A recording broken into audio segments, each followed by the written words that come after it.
Hi folks. Maybe I should play some Irish music for some people in South Korea.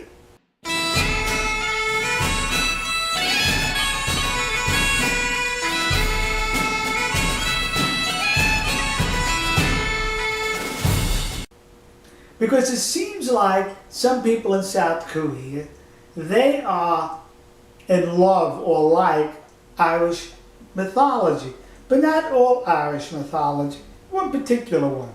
The one that says that when there's a rainbow across the sky, right at the end of the rainbow, you know what's there? According to Irish mythology? A pot of gold. Yay! And the South Koreans believe that. Not all, some. Now let me explain that. The rainbow initiates in the Korean peninsula, arches across the Sea of Japan, and lands in Japan. And that's where the pot of gold is. That ended at the rainbow. And that's what the South Koreans, some of them want. Listen, the rainbow started here, it ends off in Japan. We want some of that gold.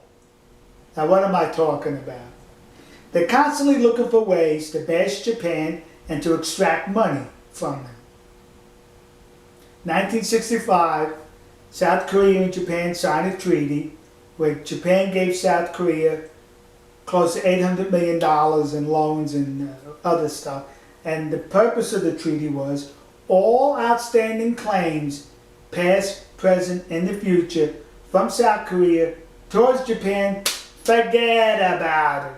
And the South Korean government said, okay, they kept the money. They didn't give the money to any of the complainants.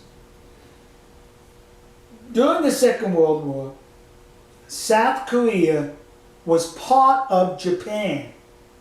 And as in all wars, people get drafted, right?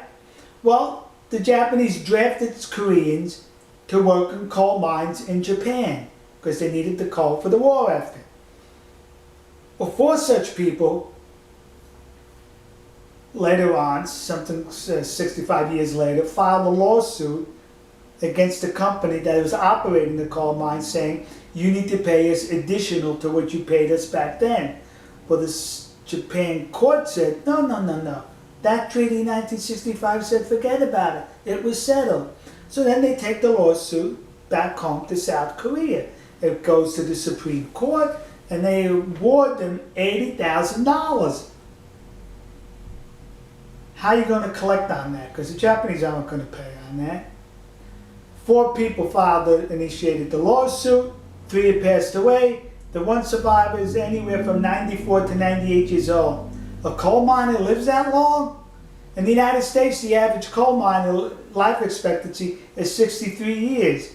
He's 94 years old, 30 years on that. Gee, those must have been some terrific conditions in those coal mines.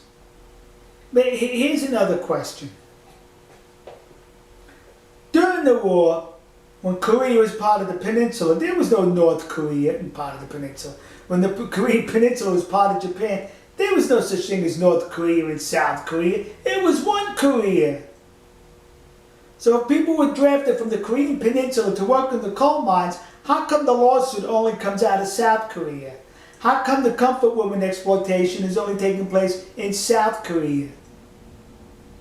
You mean to say there's a better educational system in the North? To the good people in Japan, this bashing is never going to end as long as you hold on to that pot of gold. As long as that rainbow is arching across the sea of Japan, you're going to continue to have this problem. We'll see you. God bless you. God bless America. God bless the nation you happen to be. And God bless our good friends and trusted allies in the land of the rising sun, Nihonkoku, Japan. See ya.